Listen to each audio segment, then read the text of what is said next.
In today's video, I'm going to teach you how to enable Steam two-factor authentication or Steam Guard. Before we jump in, a quick overview. Steam Guard is Steam's version of two-factor authentication, and turning it on adds a powerful extra layer of protection to your account. Even if someone learns your password, they won't be able to sign in without a time-sensitive code from your phone.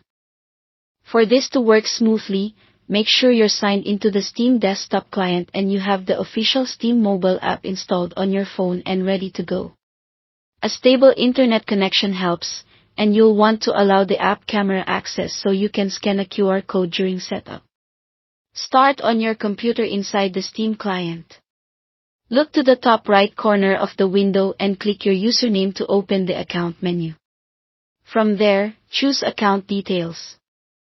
This is where Steam keeps all the essentials for your profile, store preferences, and security controls. On the Account Details page, find the section labeled Security and Devices, or it may appear as Account Security, depending on your client version. Open that section to view your protection options. You're looking for the option that says Get Steam Guard Codes on my phone via the Steam app. Select that to begin enabling the mobile authenticator. Steam will guide you through the setup with on-screen prompts. You'll see a QR code appear on your computer screen. Now switch to your phone and open the Steam app. The app will prompt you to scan the QR code with your phone's camera. Hold your camera steady and make sure the whole code is visible. Good lighting helps.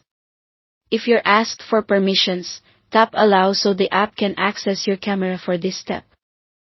After the scan completes, the app links to your Steam account and starts generating one-time codes. You'll notice a short code that refreshes every few seconds.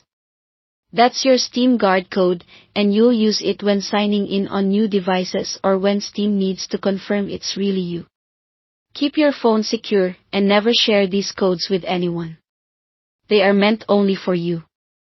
Back on the desktop, follow any remaining prompts until Steam confirms that Steam Guard via the mobile app is enabled. From now on, when you log in, you'll enter your password and then grab the current code from the Steam app to finish signing in. If something doesn't appear as shown, make sure your Steam client and mobile app are up to date, and double-check that you're signed into the same account on both. That's it, your account is now protected with Steam Guard. Thanks for watching.